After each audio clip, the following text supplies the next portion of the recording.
Welcome to special debate. Parliament రెండో రోజు కూడా అట్టుడుకుతోంది.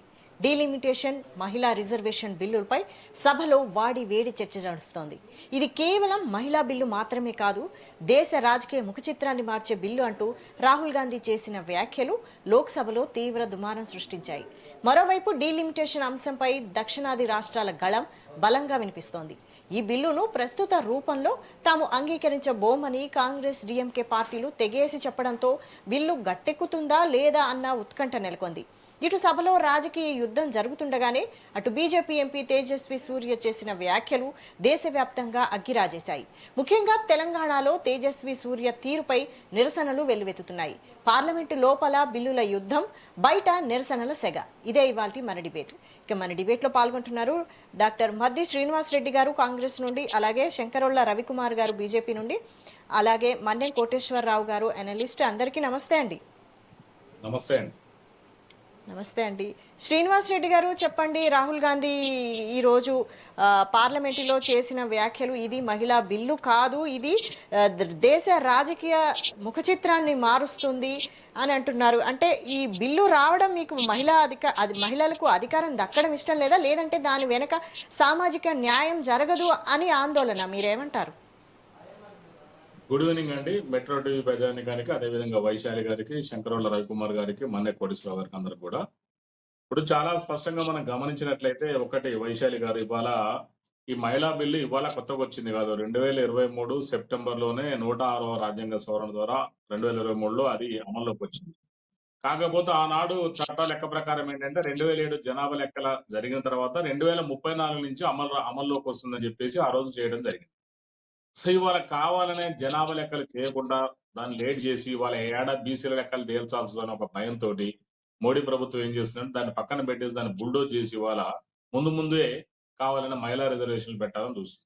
ఇవాళ 131 రాజ్యాంగ సవరణ చేయాలంటే 2/3 వంతు పార్లమెంట్ లో ఎంపీల మద్దతు అవసరం. యాక్చువల్ గా వాళ్ళకి లేవు కదండి, మరి వాళ్ళకి తెలుసు, లేవని కూడా తెలుసు. అయినా కూడా ఆల్రెడీ మహిళా బిల్లు ఆమోదించినటువంటి 106వ రాజ్యాంగ సవరణ మహిళా బిల్లుని మళ్ళీ ఇప్పుడు తీసుకొచ్చి దాన్ని కొద్దిగా మార్పులు చేర్పులు చేసి ఇప్పుడే 2029 నుంచే మేము అమలు చేస్తాము అనేది ఒక కొత్త పోకడతో చేస్తున్నారు. ఓకే, మేము ఒకటే ప్రశ్న చేస్తున్నాం. మా రాహుల్ గాంధీ గారు కానీ, మా రేవంత్ రెడ్డి గారిని ఏమంటున్నారంటే, మీరు 2024లో మీరు ఎందుకు చేయలేదు? 2029 దాకా కాదు, 2024 నుంచే చేయొచ్చు కదా. ఇప్పుడు రిజర్వేషన్ తర్వాత జనాభా లెక్కల తర్వాత చేద్దాము, ముందైతే అమలు చేయండి. ఇప్పుడు ఉన్నటువంటి 543 సీట్లలో 33% ఇవ్వండి. ఆ తర్వాత జనాభా లెక్కలు చేసి పెరిగిన తర్వాత మళ్ళీ అప్పుడు చూసుకోవచ్చు. అది చాలా స్పష్టంగా చెప్తున్నారు. కానీ ఇక్కడ బీజేపీ కుట్ర ఏంటంటే అవన్నీ బీసీల యొక్క జనాభా లెక్కలు తేలకుండా ముస్లింలకు అన్యాయం జరిగేటట్టుగా ఒక కొత్త డిలిమిటేషన్ సిస్టాన్ని తీసుకొస్తుంది. దీంట్లో ముఖ్యంగా ఏంటంటే గ్యారీ మ్యాండరింగ్ అనే సిస్టమ్ ఉంటుందండి. దీంట్లో వాళ్ళకు అనుకూలంగా నియోజకవర్గాలను పునర్వ్యవస్థీకరణ చేసుకోవడం జరుగుతుంది తొందరపాటు చర్యగా. అంటే వాళ్ళ అస్సాంలో కానీ, జమ్మూ కాశ్మీర్ లో కానీ చూసాము ఆ నియోజకవర్గాలను ఏ విధంగా వారు గ్యారీ మ్యాండరింగ్ సిస్టమ్ ప్రకారం చేసుకున్న వాళ్ళకి అనుకూలంగా సెట్ చేసుకున్నారో మనందరికీ భారతదేశ ప్రధానికి, ప్రపంచ ప్రధానికి కూడా తెలుసు. ఇవాళ దానికంటే ముందు ఇవాళ 3 బిల్లులు పెడితే ఈ 3 బిల్లులు కూడా ఆమోదింపజేసి డిలిమిటేషన్ కి మహిళా బిల్లుకి లింక్ పెట్టి రెండింటికి లింక్ పెట్టి 3 బిల్లులు మొత్తం మహిళా డిలిమిటేషన్ బిల్లు, మహిళా బిల్లు, అదేవిధంగా కేంద్రపాలిత ప్రాంతాల సవరణ బిల్లు. సో కేంద్రపాలిత ప్రాంతాలైనటువంటి ఢిల్లీ కానీ, జమ్మూ కాశ్మీర్ కానీ, ఆ పాండిచ్చేరి కూడా అసెంబ్లీ ఎన్నికలు ఉన్నాయి కాబట్టి దాంట్లో కూడా సవరణ చేయాలనే ఉద్దేశంతో అక్కడ కూడా పెడుతున్నారు. సో ఈ 3 బిల్లులు ఒకదానికి సంబంధం లేనటువంటి లింక్ పెట్టి ఈ మూడింటిని అమలు చేయాలనేది వాళ్ళ లక్ష్యం. సో ఇది చాలా తప్పిది. ఎందుకంటే దీనివల్ల చాలా ఇబ్బంది అవుతుంది, భవిష్యత్తులో కూడా నష్టం అవుతుంది. కాబట్టి నిజమైన మహిళలకు కూడా అన్యాయం జరుగుతుంది. ఇవాళ డీలిమిటేషన్ అనేది క్లారిటీ లేదు. ఈ క్లారిటీ లేకుండా ఇప్పుడు పెట్టడం అనేది కూడా కాంగ్రెస్ పార్టీకి ఇష్టం లేదు. ఇలా ముఖ్యంగా బీసీలకు అన్యాయం జరుగుతుంది, ఆ అన్యాయాన్ని వీళ్ళు ఎదుర్కోవాలి. మరి ఆ అన్యాయం నష్టపోతున్నారు కాబట్టి దాన్ని వాళ్ళ ఖచ్చితంగా న్యాయం జరగాలనేది కూడా మా ఉద్దేశం చాలా స్పష్టంగా. మా రాహుల్ గాంధీ గారు చాలా స్పష్టంగా చెప్పారు, బీసీలకు 42% రిజర్వేషన్ ఇవ్వాలి అని అన్నారు. ఇవాళ యాక్చువల్ గా మహిళా రిజర్వేషన్ బిల్ ఇవాళ వచ్చేది కాదండి, సెప్టెంబర్ 96 నుంచి ఉన్నది ఇది.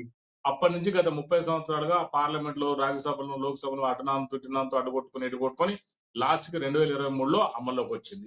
అది యాక్చువల్ గా బిల్లు పాస్ అయింది. అది అమలు చేసే క్రమంలో 2034 ఇప్పుడు మూకుమ్మడిగా తొందరపాటు చర్యగా 2029 నుంచి చేస్తామని చెప్పేసి ఇవాళ ఏదైతే తమిళనాడులో కానీ, పశ్చిమ బెంగాల్లో కానీ ఎన్నికలు ఉన్నాయో ఆ ఎన్నికల్లో లబ్ధి పొందడం కోసం, మహిళా ఓట్లు ఆకర్షించడం కోసం చేస్తున్నదే తప్ప ఇవాళ వేరే ఏమీ లేదని చాలా స్పష్టంగా కాంగ్రెస్ పార్టీ రాష్ట్ర అధికార ప్రతినిధిగా తెలియజేస్తున్నారు. ఇవాళ తెలంగాణ ముఖ్యమంత్రి మా రేవంత్ రెడ్డి గారు ఒక హైబ్రిడ్ మోడల్ సూచించారు. ఒకటేమన్నారంటే జనాభా ప్రాతిపదికన ఇవ్వండి 50%, ఒక 50% ఏమో మరి జిఎస్డిపి ప్రకారం ఏమని అన్నారు. దానికి తేజస్వి సూర్య నిన్న చాలా మూర్ఖంగా ఏమంటున్నారంటే ఆర్థికంగా ఈ సంవత్సరం మళ్ళీ జీడిపి బాగుంటుంది, మళ్ళీ 6 నెలల తర్వాత తగ్గుతుంది, మళ్ళీ అప్పుడు తగ్గించాలా ఇప్పుడు పెంచాలా అని అంటున్నారు ఆయన. మరి అట్లంటే నేను చాలా స్పష్టంగా మెట్రో ప్రధానికంగా చెప్తున్నాను. జనాభా ఏమైందని గతంలో జనాభా నియంత్రణ చేయనప్పుడు అందరూ కూడా ఉత్తర భారతదేశంలో కానీ దక్షిణ ఈ మాట చాలా స్పష్టంగా దయచేసి ఈ ప్రశ్న వేసే ప్రధానికని గమనించండి.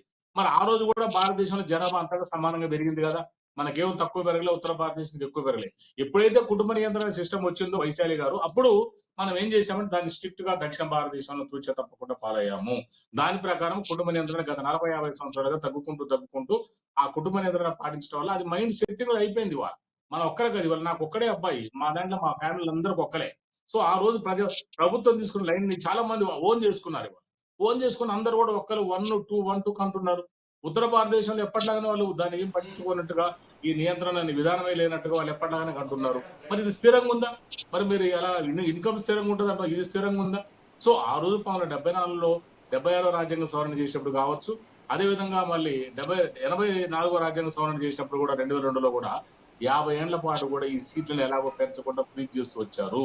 ఆ సీట్లు ఎప్పుడు ఫిక్స్, ఎందుకంటే కుటుంబ నియంత్రణ పాటించిన రాష్ట్రాలు నష్టపోతున్న ఉద్దేశంతో ఆ విధంగా చేసుకుంటూ వచ్చారు. మరి 1951లో, 62లో, 72లో 3 సార్లు కూడా జనాభా లెక్కలు సేకరించారు. సేకరించినప్పుడు 494 పార్లమెంట్ స్థానాలు ఒకసారి ఉన్నాయి, మరి 522 ఒకసారి ఉన్నాయి, లాస్ట్ కి 543 543 ఫిక్స్ ఉండిపోయాయి. మరి ఆ రోజు కాంగ్రెస్ ప్రభుత్వాలు ఉన్నాయి, తర్వాత వాజ్పేయి గారు కూడా ప్రధానమంత్రి ఉన్నాడు 2002లో. ఆ టైంలో కూడా వాళ్ళందరూ ఉన్నప్పుడు కూడా మరి 50 ఏళ్ల సింధు వాళ్ళు ఎందుకు మారలేదు అంటే కేవలం జనాభా కంట్రోల్ చేసిన రాష్ట్రాలు, దక్షిణ భారతదేశ రాష్ట్రాలు, చిన్న రాష్ట్రాలు నష్టపోతున్న ఉద్దేశంతో చేశారు. ఇది చాలా స్పష్టమైంది. అది వదిలిపెట్టి ఇప్పుడేమో కొత్తగా మళ్ళీ వాళ్ళు మేము జనాభా ప్రాతిపదికన చేస్తూ ఉంటున్నారు. జనాభా ప్రాతిపదికన చేస్తే మనం ఏమనుకుంటున్నాం అంటే అందరూ కూడా 50% పెరిగేది, తేడా ఏముంది అనుకుంటున్నారు. దీనికి ఒక చిన్న ఉదాహరణ చెప్తాను చూడండి. ఒక తండ్రి ఏమంటాడంటే కొడుక్కి, మీరు ఎంత శ్రీనివాస్ రెడ్డి గారు, సంపాదిస్తే జనాభా నేను నియంత్రణని స్ట్రిక్ట్ గా పాటించినందుకు సౌత్ రాష్ట్రాలకి గిఫ్ట్ అనుకోవాలా డీలిమిటేషన్? ఇప్పుడు మనకి పనిష్మెంట్ అయిపోయింది కదా, దక్షిణ భారతదేశానికి మనం ఏదైతే ఇది పాటించినామో ఇది మనకు ఒక పనిష్మెంట్ పనిష్మెంట్ గిఫ్ట్ అయిపోయింది. ఇస్తున్నారు. ఇప్పుడు పనిష్మెంటే ఇప్పుడు మనకి, ఎందుకంటే గిఫ్ట్ అని ఎందుకు అనాలంటే పనిష్మెంట్ అయినప్పుడు దాన్ని స్పష్టంగా. ఇంకొకటి చిన్న ఉదాహరణ చెప్తాను వినండి వైశాలి గారు. ఇప్పుడు ఒక తండ్రి అంటాడట కొడుకులకి ఇద్దరు కూడా, మీ ఇద్దరు సంపాదించండి, మీరు ఎంత సంపాదిస్తే దాన్ని నేను 50% ఇస్తా అంటాడు. అన్న తర్వాత కొడుకేమో, పెద్ద కొడుకేమో ₹1,00,00,000 సంపాదిస్తాడు, చిన్న కొడుకేమో 50 లక్షలు సంపాదిస్తాడు. పెద్ద కొడుకు ₹1,00,00,000 సంపాదిస్తే తండ్రి 50 లక్షలు ఆస్తి ఇస్తాడు, చిన్న కొడుకు 50 లక్షలు సంపాదించడానికి 25 లక్షలు ఆస్తి ఇస్తాడు. ఇక్కడ మనం నిష్పత్తి రేషియో చూసుకుంటే ఇద్దరు కూడా 50% ఇచ్చిండు కదా అనుకుంటున్నాం. కోటేశ్వరరావు గారు తమరు కూడా గమనించాలి. కానీ ఇక్కడ తండ్రి అన్యాయం జరిగింది. పెద్ద కొడుకు 50 లక్షలు ఇస్తే చిన్న కొడుకు 25 లక్షలు ఇచ్చాడు. తండ్రికి ఇద్దరు సమానమే కదా. ఇవాళ కేంద్ర ప్రభుత్వానికి మోడీ గారికి అన్ని రాష్ట్రాలు సమానమే కదా. ఎందుకు దక్షిణ భారతదేశం మీద సౌత్ వెళ్ళి ప్రేమ నేను అడుగుతున్నాను. సో ఇట్లాంటి స్పష్టమైనటువంటి తేడాలు ఉన్నాయి. ఇది మనకు అర్థం కాని వ్యవహారం. చాలా లోతుగా దాన్ని కూలంకుషంగా స్టడీ చేసి తప్ప అర్థం కాలేదు. దీన్ని నేను గత 10 రోజులుగా నేను స్టడీ చేసుకుంటూ వస్తున్నాను.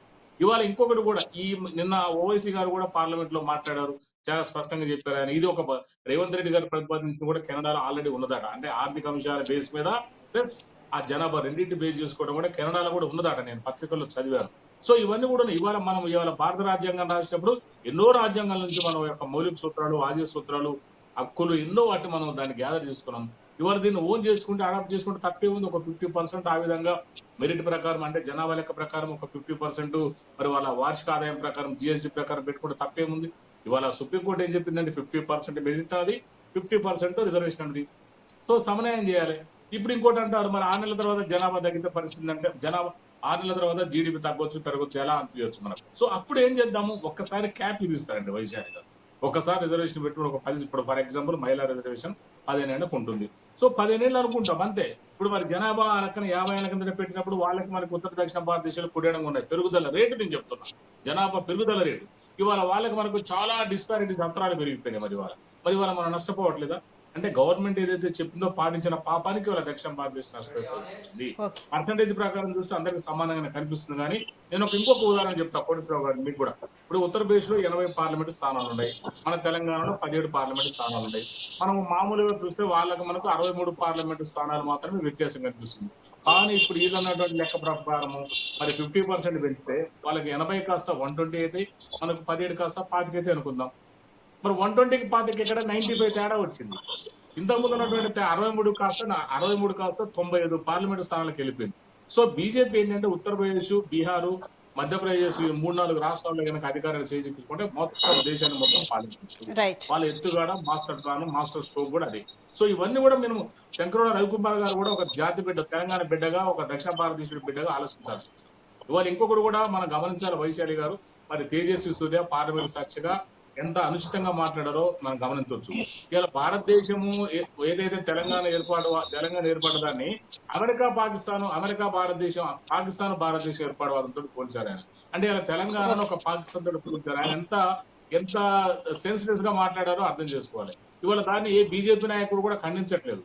ఆ రోజు కూడా గతంలో పార్లమెంట్ లో మోడీ గారు ఏమన్నారు, తల్లిని చంపి బిడ్డను తీసుకొచ్చినట్టు బతికించినట్టే ఉందన్నారు. ఏది తెలంగాణ ఇవ్వటాన్ని కూడా చాలా సార్లు పర్యాయాలు కూడా పార్లమెంట్ లో మోడీ గారు తెలంగాణ ఇవ్వాల ఆయన శత్రుశుద్ధి ఎక్కడా లేదు. తెలంగాణ అంటే ఆయనకి ఇష్టం లేదు. తెలంగాణ అంటే అపహాస్యంగానే తక్కువ చేసి మాట్లాడారు. మరి ఆ రోజు చిన్నమ్మగా పిలువబడే సుష్మా స్వరాజ్ గారే కదండి తెలంగాణ మనకి ఇవ్వడానికి సహకరించింది. మరి ఇవాళ వాళ్ళందరికీ ఎందుకు ఇష్టం లేదు? ఆ రోజు నుంచి మోడీ గారు మీరు గమనించండి, నా ఒక్కడి మాట కాదు, ఇవాళ చాలా పార్లమెంట్ లో ఆయన మాట్లాడిన చాలా సందర్భాల్లో కూడా ఆయనకి ఇవ్వడం ఇష్టం లేదు. ఆయన ఎందుకంటే మన తెలంగాణ అంటే దక్షిణ భారతదేశం డెవలప్ అవడం కూడా ఆయనకి ఇష్టం లేదు. సో ఇవాళ ఈ కుట్ర జరుగుతుంది. వారు ఇదేంటంటే ఇది కాంగ్రెస్ పార్టీకో లేకపోతే బీఆర్ఎస్ పార్టీకో సంబంధించింది కాదు. ఇలా దక్షిణ భారతదేశంలో వాళ్ళందరూ కూడా ఒకటి కావాల్సిన అవసరం ఉంది ఇవాళ. లేకపోతే మన నామరూపాలు లేకుండా పోయేటట్టు దక్షిణ భారతదేశము ఒక తోక పార్టీ లాగా, ఒక ఎడిషనల్ పీపుల్ లాగా మనం మిగిలిపోయేటట్టు ఉన్నాం. ఓకే ఓకే శ్రీనివాస్ రెడ్డి గారు, ఓకే ఓకే కోటేశ్వరరావు గారు మీరు చెప్పండి. ఈ మహిళా రిజర్వేషన్ బిల్ అనేది డీలిమిటేషన్ కి ముడిపెట్టి